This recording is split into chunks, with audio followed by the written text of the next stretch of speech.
হাদি, ওসমান হাদি, তাকে গুলি করা হয়েছে, দেখেছো তোমরা, শুনেছ? এটা খুবই দুঃখজনক। আমরা বাংলাদেশে তোমরা যারা জেনজিরা 2000 জেনজি জীবন দিয়েছে আমার দেশকে সুন্দর করার জন্য।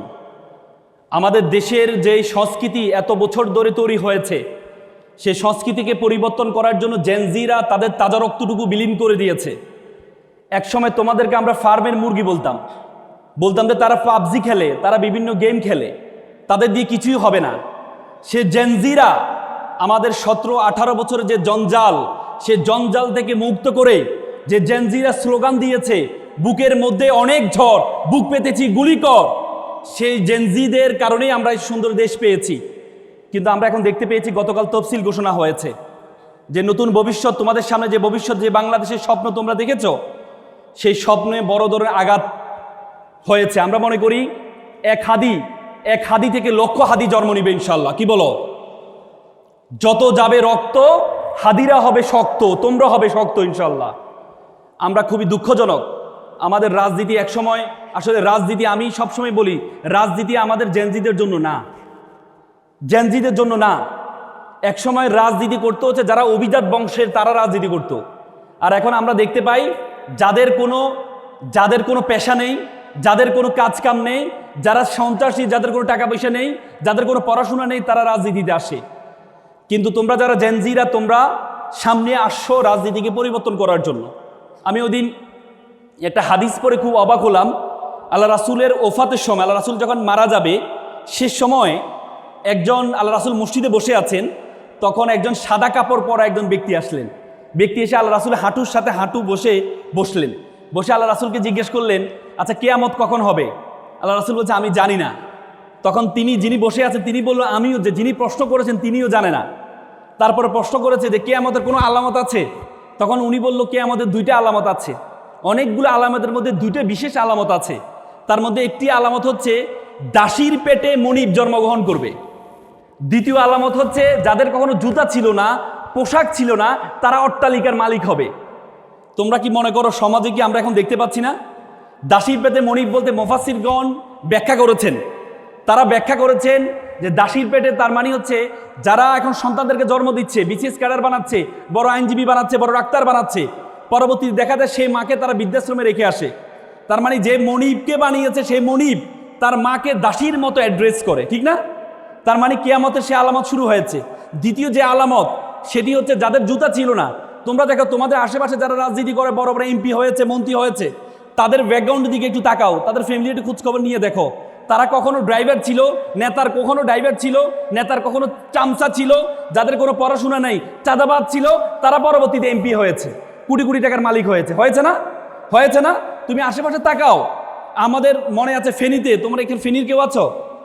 ফেনীর নিজাম হাজারি ছিলেন, তার ড্রাইভার ছিলেন হচ্ছে জয়নাল হাজারি ছিলেন, তার ড্রাইভার ছিল নিজাম হাজারি। পরবর্তীতে সে ড্রাইভার থেকে সে এমপি হয়েছে এবং হাজার হাজার কোটি টাকার মালিক হয়েছে। তো সুতরাং এই যে রাজনীতি, এই রাজনীতি আমরা চাই না।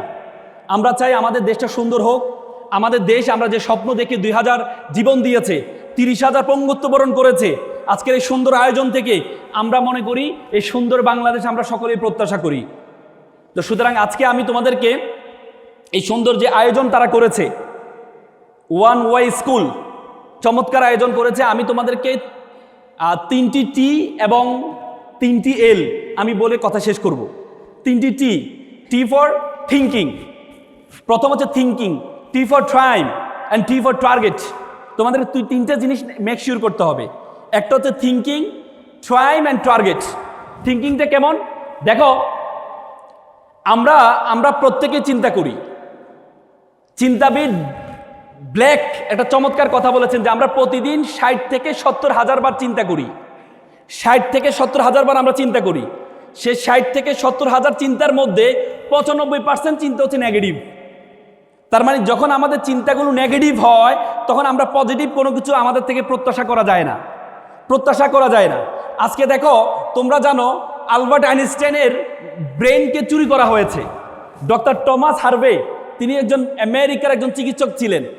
আলবার্ট আইনস্টাইন যখন মারা যায়, তখন তার মগজ, তার ব্রেনকে চুরি করে সে তার বাড়িতে নিয়ে যায়। নিয়ে গিয়ে দেখে যে আলবার্ট আইনস্টাইনের এত মেধা, তার ব্রেনের কোনো পার্থক্য আছে কিনা। পরে তিনি দেখলেন তার ব্রেনের কোনো পার্থক্য নেই। আমাদের যে ব্রেন, আমাদের যে মগজ, তারও সেম, কোনো পার্থক্য নেই। তখন তিনি বললেন, তাহলে আমাদের যেহেতু কোনো পার্থক্য নেই, তার মানে তাহলে মূল পার্থক্য হচ্ছে আমাদের থিঙ্কিংয়ে, চিন্তায় হচ্ছে আমাদের মূল পার্থক্য। তুমি যদি ছোট চিন্তা করো, তাহলে তুমি ছোট হবা, আর তুমি যদি বড় চিন্তা করো তাহলে তুমি বড় হবা।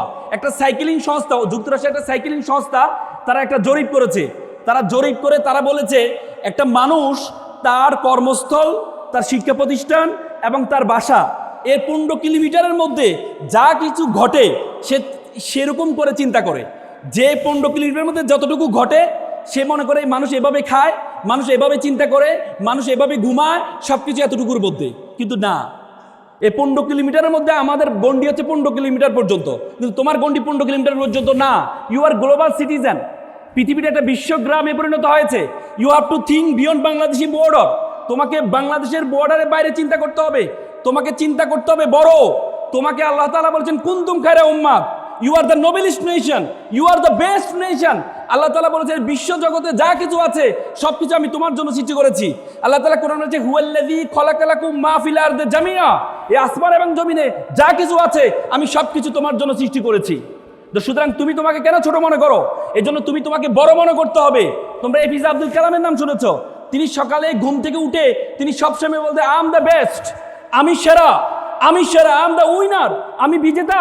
টুডে ইজ মাই ডে, আজকে আমার দিন, আই ক্যান ডু ইট, আমি করতে পারবো। গড ইজ উইথ মি, সৃষ্টিকর্তা আমার সাথে আছেন। আমেরিকান একজন প্রফেসর তিনি বলেছেন ইউ বিকাম ইউ কনভারসেশন। তুমি যেটি তুমি বলো। তুমি যদি তোমার ব্রেন হচ্ছে তোমার সবচেয়ে বাধ্যগত সার্ভেন্ট, তুমি যদি তোমার ব্রেনকে বলো তুমি ছোট, তাহলে তোমার ব্রেন বলবে ইয়েস স্যার আপনি ছোট। তুমি যদি তোমাকে বলো আমি বড়, তোমার ব্রেন বলবে ইয়েস স্যার আপনি বড়। তুমি যদি তোমাকে বলো আমি একা, তোমার ব্রেন বলবে ইয়েস স্যার আপনি একা। তুমি যদি তোমার ব্রেনকে বলো আমি যদি একা, এ জীবন রেখে লাভ নাই, তোমার ব্রেন বলে ইয়েস স্যার আপনি একা, জীবন রেখে লাভ নাই, keep it up, keep going on. আত্মহত্যা করেন। এই জন্য আমরা আত্মহত্যা করি। এই জন্য তোমরা এখানে যারা আছো তোমাদেরকে মনে করতে হবে তুমি সেরা। আই এম দ্য বেস্ট, বলতে পারবা আই এম দ্য বেস্ট? আমার সাথে বলো I am the best. Loudly বলো আমি সেরা। লাউডলি চিৎকার দিয়ে, তোমরা জেনজি চিৎকার দিয়ে বলো আই এম দ্য বেস্ট, আমি সেরা। টুডে ইজ মাই ডে, আজকে আমার দিন। তুমি তো সেরা। ওয়ান ওয়াই স্কুল সেরা না? তোমাদের জন্য যে চমৎকার আয়োজন করেছে। তুমি যদি বলো আমি বলো ওয়ান ওয়াই স্কুল, তোমরা বলো তুমিও সেরা। পারবা তো ইনশাল্লাহ? বলো ওয়ান ওয়াই স্কুল, লাউডলি বলো তুমিও সেরা। আজকে থেকে মনে করবা তুমি সেরা। তুমি কখনো তোমাকে ছোট ভাববা না।